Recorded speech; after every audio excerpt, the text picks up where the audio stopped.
Assassin's Creed Black Flag Resynced, a remake of one of my favorite Assassin's Creed games of all times. Boy, I love the original Assassin's Creed Black Flag. And well, this one's doing a few things different. So I wanted to run you through a bunch of the different systems in the game so you can wrap your head around them, the different changes, the things that you should know to make your playthrough a lot more enjoyable, perhaps a bit easier so you're not wasting your time or your money on prioritizing the wrong things. And a big thank you to Ubisoft for providing us with our review copies of the game. Now, if we just take a quick look at the inventory screen, you might think it's gone full RPG. You can see damage, you can see takedown stats, you can see perks on our trinkets here, but it's really not. Basically, you have your cosmetic outfit, you have your cosmetic pet. You can see here I've got the dark Animus monkey, but there's also the cat pets as well, so you can get them too. And there are other ones that you can, they're like other skins for them as well in the game. Obviously, you have a lot of different outfits. There's some really cool ones. You've obviously got the Master Assassin edition that comes with the deluxe edition. You've got the Legend outfit, and then you've got the sort of more classic one. You've got the Duncan's robes, you've got Edward's robe, and then you've got the classic cloak. And there's a lot more than this. You can buy them from the vendors in the game. These are all just cosmetic. The things that actually matter for gameplay is going to be your swords, your pistols, and your trinket slots. Now let's just talk about swords first, and there's a few differences here that you're going to want to know. There's basically 3 different types of swords in the game.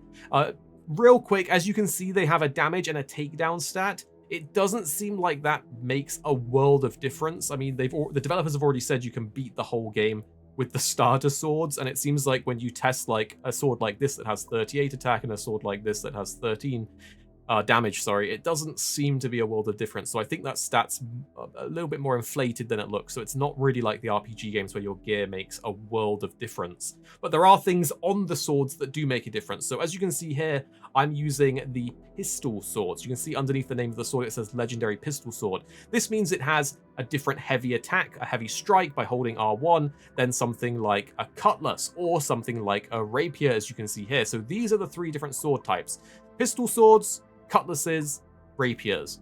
The main difference being, especially at higher levels, they might have a different damage value, they might have a different takedown value, and they will have that different heavy strike as well. And you can see higher tier swords, like these common ones, they don't have a perk, but these 2 legendary ones, they do have a perk: heavy strike range increased, or this one, fire an extra shot with each heavy strike. So let's just go into the game.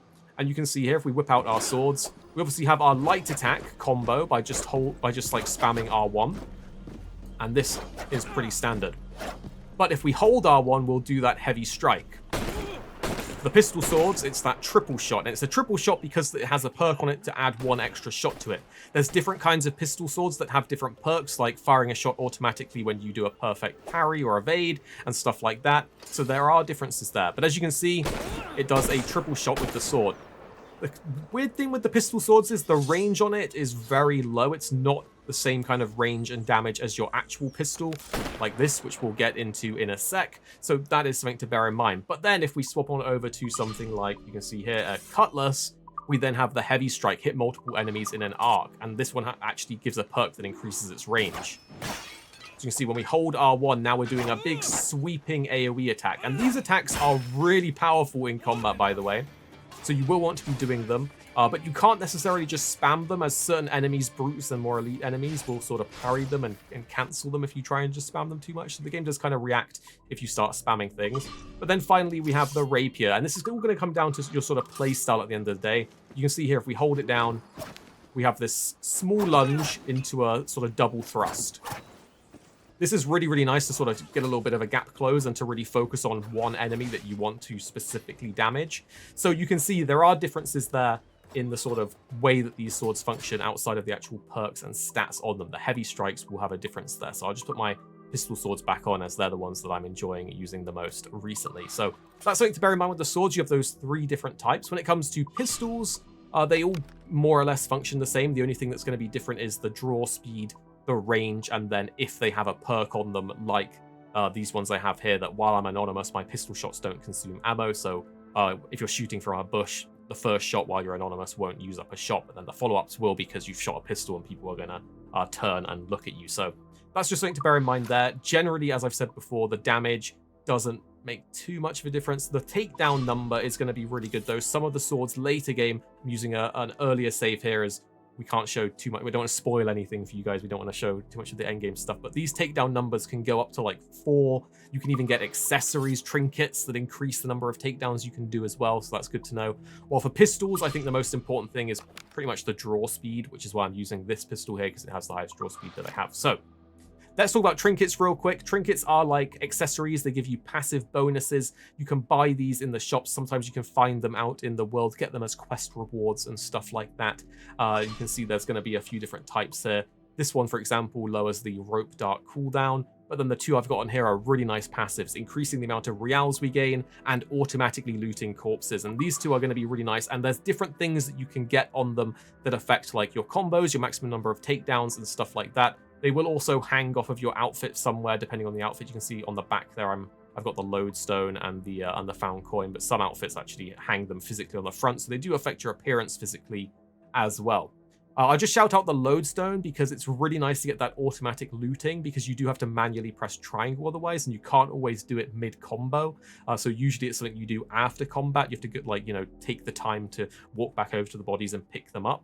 There is a little option I'll show you real quick. We just go into the settings, a little quick settings tip here that's going to be really helpful. If you go into gameplay and you scroll down, you can see here area loot, and this will allow you to loot multiple corpses and things around you at once when you press triangle, so it will pick everything up around you. This is really good to turn on early game, but it has a very limited range. It won't pick up everything all around you. It will pick up the things immediately around you. Still nice to have, but once you do get that trinket like I've shown here, which, by the way, you get this trinket, the lodestone, for upgrading the general store in your camp to level 2 or 3, and then you can buy it for around 6,000. But it's automatic, so as soon as you assassinate an enemy, you'll just get their loot. If you're boarding a ship and there's a load of dead enemies, you'll just walk over them and pick it up. It's a really nice passive bonus, even with that auto loot setting. And then the found coin here just gives you a passive increase to your reals, and you can get this by collecting around 15 pieces of artwork. That includes the ship minis that are in your mana. So I just wanted to give you guys a quick rundown of the different sword types, as well as how the inventory system works and the perks and all that stuff, because that is a big difference to the original.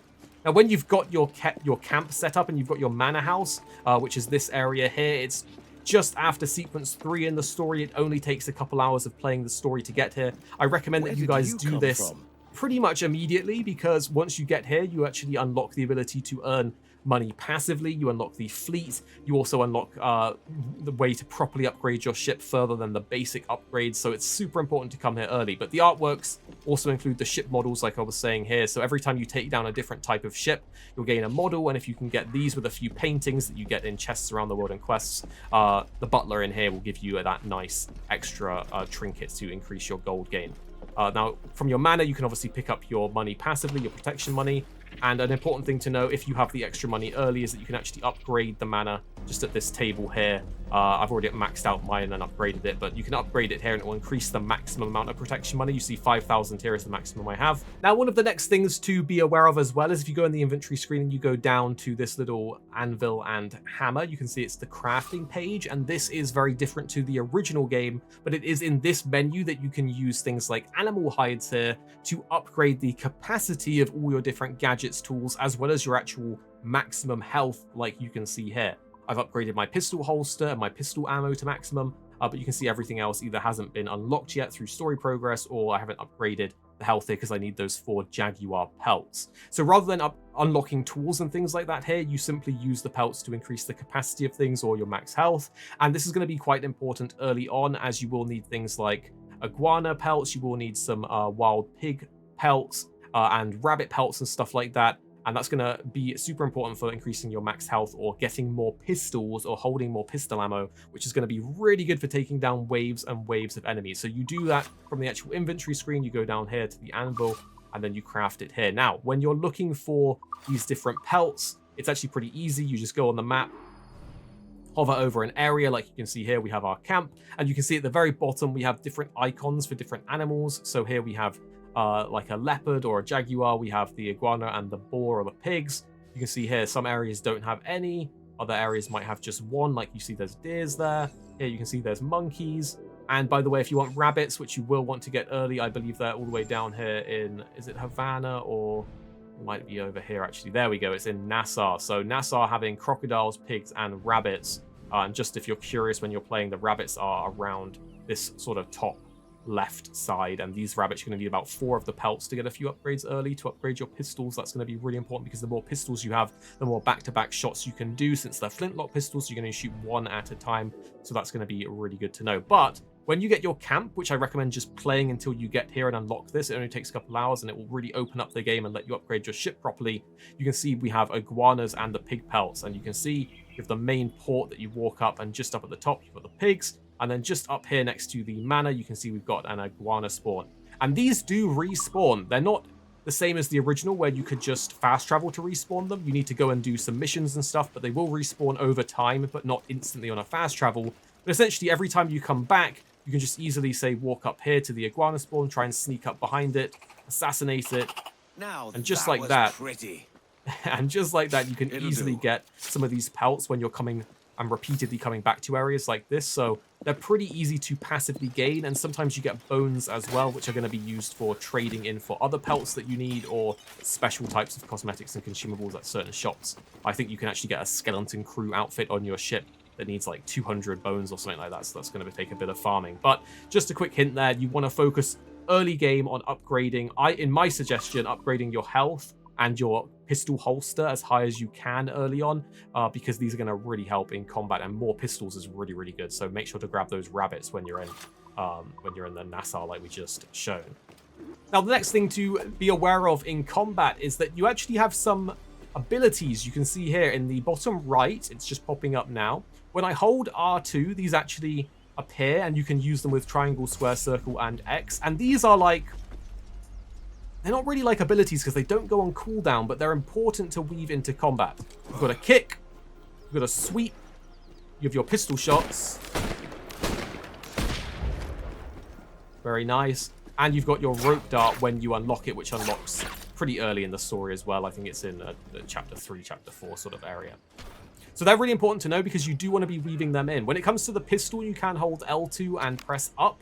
You can also press right to get your rope dart out if you want to really precisely aim it. This is a good way to shoot at things like powder barrels, you know, to blow them up and to knock enemies over when you're boarding ships and stuff like that.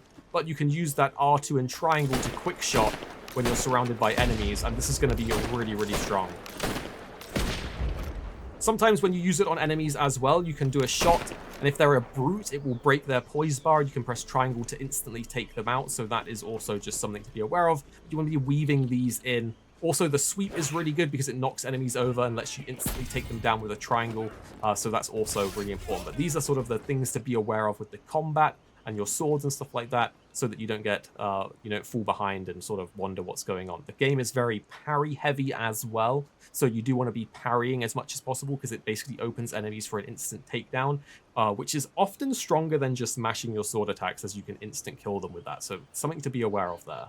So another thing to be aware of is in the inventory screen, if you hold down the face button, you can open up the Animus menu. And this will give you something called projects. Now, projects are pretty interesting because they're almost like a battle pass, but not quite. If you open up one of these, you can lock them in and select the one you want to do. And you can see we have a track with rewards, with different things like pets, in-game pistols, keys, trinkets, stuff for your ship, even outfits for Edward. And you can see in the other tracks, like this Riptide one, you have items here for Narway in Assassin's Creed Shadows. You've got more ship cosmetics, keys, different things for the other Assassin's Creed games and stuff like that. You can even get her robes in this as well. So some really cool rewards. And if you go all the way to the end, you can see Edward Kenway for his like outfit in Assassin's Creed Shadows. So you can unlock some cool things both in this game and in the other Assassin's Creed games through these projects. And you can see if we go over to synchronization, you'll also have this tab here where different things that you do in the game, like completing some of the stories, will unlock you keys. You can see here 200 keys for doing these objectives. And then if you go to the exchange tab, you can basically trade these keys for something like Connor's outfit from Assassin's Creed 3, Altair's sword, Ezio's sword, different Narway's Shadow Blade. And these have unique perks on them as well as different cosmetics and stuff like that. So these keys you can basically gain both in exploring the world, doing challenge, like just playing the game, doing challenges basically, and also doing these projects because there are also rewards on this project. But you also get other things like, you know, actual items and stuff from these projects as well. Now, the way that you gain progress in these projects is through actually doing in-game missions that have timers on them. So when you're in-game like this, you can pull up the map and you can see here these missions with this weird kind of icon, these anomaly missions, you see they have a timer. There's 4 hours, 52 minutes left on this one to sink this corrupted ship. You see 4 hours, 51 minutes on this one to purge this corrupted entity. And these will just sort of pop up on your map, and they could be all over the place. I've had ones over here before, I've had ones in other areas before. But these will give you that currency, which will then help you progress your Animus project to get you some of those extra goodies. So that is also just something that you should be aware of when you're playing, because you might want to go out of your way and do those missions while they're on your map before the time runs out. Now, when you do unlock the camp area here, you can actually use gold to fully kit out and rebuild this area and upgrade the vendors here and stuff like that, and it will give you a variety of passive perks. You see the general store is fully built, fully upgraded.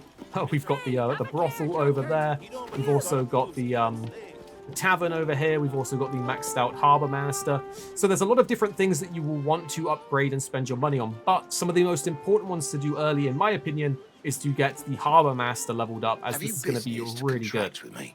It is a requirement when you upgrade to upgrade the harbor master in order to actually upgrade your ship to the next levels higher and higher. So you can see, for example, here you can see that I have my let's do the hull, for example. I have 4 levels in the hull. If you don't have the harbor master, you can only do like the first or the second one, and then as you level up the harbor master to tier 2 and tier 3, you unlock basically being able to unlock and upgrade them higher. And then the final upgrades, as you can see for everything I have here, they require a special plan that you need to go out and find in the open world. But to get it to this point, you will want to focus on unlocking and upgrading the harbor master. For the actual ship upgrades that you want to focus on first, in my opinion, is upgrading the amount of broadside cannons you have, upgrading your round and heated shot, and your heavy shot, and then of course as well your hull. They're basically the main things that I would say you should focus on upgrading. Hull, cannons, cannon shot is going to be the biggest thing. And then after that, mortars are extremely powerful. I really do recommend upgrading them as well. Things like the barrel launcher and the bow chasers, they're nice to have. Even the ramming thing is nice to have as well, but the cannons are going to do most of the work in your ship battles, so I recommend upgrading them first. You can obviously upgrade the maximum amount of mortar shot as well, because you do only start with like 5 shots, and that runs out pretty quick. And if you want to do any harpooning, make sure to upgrade your harpoon storage and your actual harpoon as high as you can, particularly the harpoon storage, because some of those you need those 30 ammo. Otherwise, you just don't have enough to actually kill those things. But when it comes to upgrading the rest of your camp, there's a few that I do want to highlight to you as well. So, perhaps 'tis but postponed. When you come down to where your boat is, just take a left down here, and there'll be 2 upgrades that you can do for between 6,000 to 8,000 reals money. The first one is going to be this guy, and the second one will be further down here, which there isn't a vendor here, but it's a passive upgrade. Upgrading this one here and the vendor over here will be super important, as it will actually increase the amount of passive money you earn through your protection money that you can collect at the manor up there. So that's just going to passively get you a lot more money over time. And then upgrading the manor itself increases the maximum amount of protection money that you can hold at one time. So every time you do a mission, come back here and you can get between about 3,000 to 5,000 from your manor just passively on top of whatever you did out on your mission. So I do recommend upgrading the harbor master in your ship first, then upgrade the 2 shops down here on the docks, as they will increase your passive money generation, then upgrade your mana to increase the maximum amount of money you can have, and then you're really starting to earn some good money and things like that. But as said before, the general store is also worth potentially getting to at least level 2, just so that you can have access to buying that trinket, because I think it is a real game changer. If you come down here, I do recommend doing that as well. You can see when you fully upgraded it, you get access to some new legendary weapons, but they cost so much gold. You can see here 19k, 24k, 29k reals. This is why doing all these things I'm saying, like upgrading your passive money generation, is going to really help in between missions, just to get you that money, so you can be having as much fun as you want with all the juiced up gear, with all the cool perks and things like that. Now, when it comes to the ship stuff, we might do a dedicated video on this because it's a bit more involved. There's quite a few things that are good to know and helpful to learn. So I'll give you the most important ones here to hopefully not waste your time.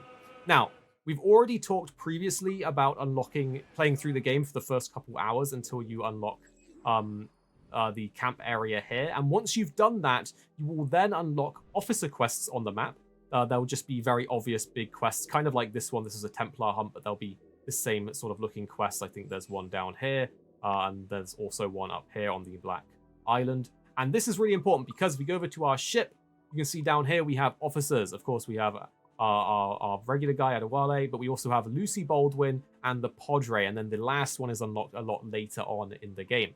Now, Lucy Baldwin's going to be really important because she acts as the shipwright, which can passively heal segments of your ship while you're sailing and not in combat, so that's just really handy. But she also has this perk that says brace just as an attack hits to greatly reduce the damage you take. So the officers actually come with tangible gameplay changing things. The Padre, even better than that, gives you a stronger finisher during boarding or fort battles, and the Jackdaw can now ram dash. The ram dash used to be a thing in the original that you would unlock by doing all the legendary ships. Now you get it by basically doing the quest to get the Padre on your ship, and you can see here it's an actual tangible ability that does the that gives you a massive speed boost and the awesome camera angle right by the actual ram at the front of the boat. So the officers are going to be really important to get.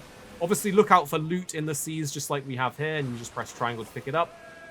But let's talk about some important things. Actually, let's start with a lesser important thing. If you hold down on the D-pad, you can change the shanties that your guys will do. So if you're sick of the song you're hearing, hold down and tell them to sing something else. As you can see here, we've got some strong winds. So let's talk about turning, because this is an important thing.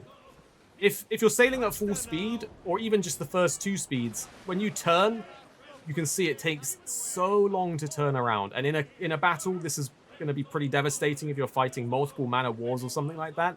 So what you want to do when you're actually in combat is press circle once or even twice, which will let you swivel on point a lot faster. And you can mix in loosing the sails with X to gain a bit of extra speed on the little bit of the turn as well. As you can see here, by pressing circle and X, I'm alternating the basic sails and shortening the sails to turn a lot faster than if I was at all sail speed. You can see now our turning is a lot slower. So mixing in circle and X to raise and lower the sails to turn is going to really help you just get that angle to shoot your cannons. And speaking of cannons, it's an important distinction between your normal shot and your heated shot and your heavy shot. So heavy shot is just by pressing R2, and that will do a lot of damage, but it's very hard to aim unless you're point blank to the ship. Holding L2 by default will do your regular shot, which can reach pretty far. As you can see, you can aim pretty high up, so the range on that is pretty decent, and it gets better the more cannons you have. But by pressing L2 and triangle, you can switch over to heated shot, which has the sort of lines and the dots on the side. And this is perhaps the strongest way to fight ships because, as you can see, it fires about 2 or 3 times as many shots, and those shots really do a lot of damage. But, as you can see, if we switch between the two, the regular shot can be a lot more accurate and reach a lot further. You can see the regular shot just goes further over that wave than the heated shot. So the heated shot is shorter range, but still, as you can see, good enough range that you can do a lot of damage to ships with it. So my recommendation is to pretty much focus on using the heated shot as much as possible with those jagged dotted lines on the edge, as you just shoot so many more shots and it does so much more damage. And of course, don't sleep on the actual mortar as well. The mortar does so much damage. Landing that mortar shot on a ship is just absolutely devastating, so try to focus on using the mortar as much as you can, although it is a bit harder to aim. Outside of that, the precision shot is something to be aware of. Let's go find a ship, and I'll show you what I mean, as the precision shot is going to be really important for just helping you take things out faster. Alright, so one use of the precision shot is to shoot these barrels that are left behind by enemy ships. But if you're really quick with it, you can actually shoot the barrels as they release them and actually damage the ships themselves. So let's see if he'll release any.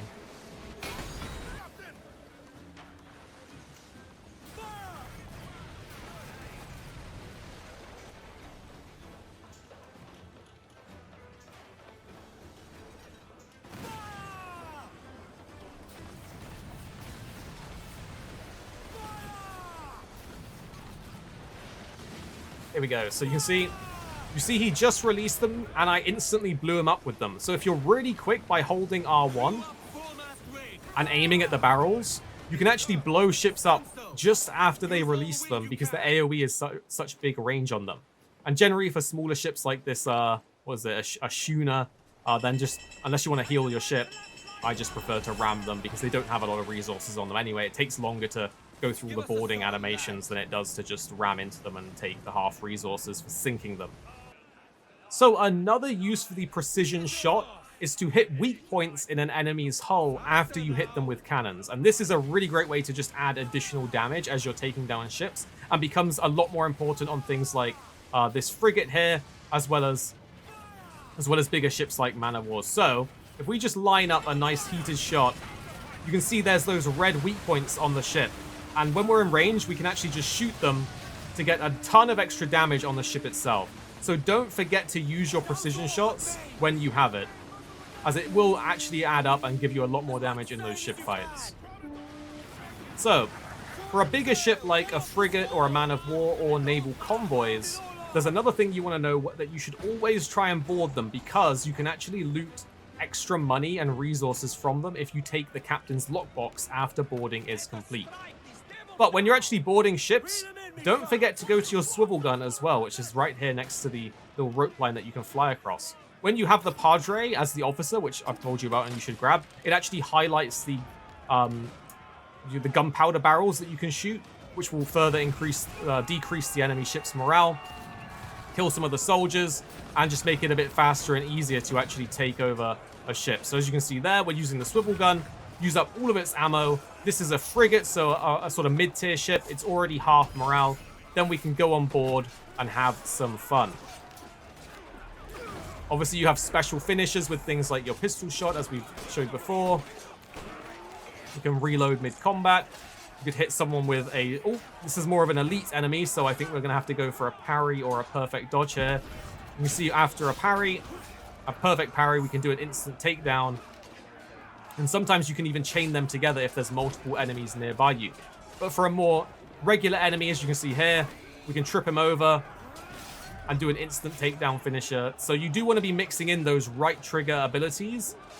So here we have the rope dart as well. You want to be mixing them in, as they really do help out in combat, make things easier, and just more cinematic as well, which I really, really like.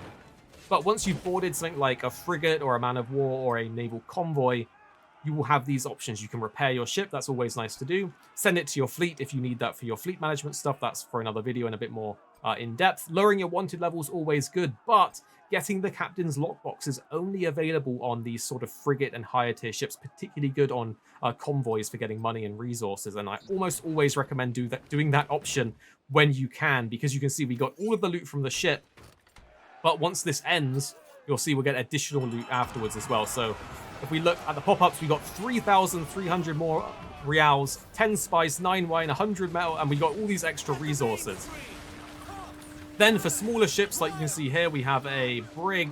We can use that to lower our wanted level or heal our ship through boarding as well. So guys, I hope this was helpful. I hope I gave you all of the different combat tips that I've sort of learnt along the way and wish I knew sooner. Whether it's your first time in Black Flag or, you know, well, everyone's first time in Resynced, but your first time playing through the Black Flag story, or you're a returning player, I'm really enjoying the game. These things really help me. I hope they help you. Drop any tips that you figured out along the way down in the comments below. And of course, do subscribe, because we'll be back with more on Black Flag.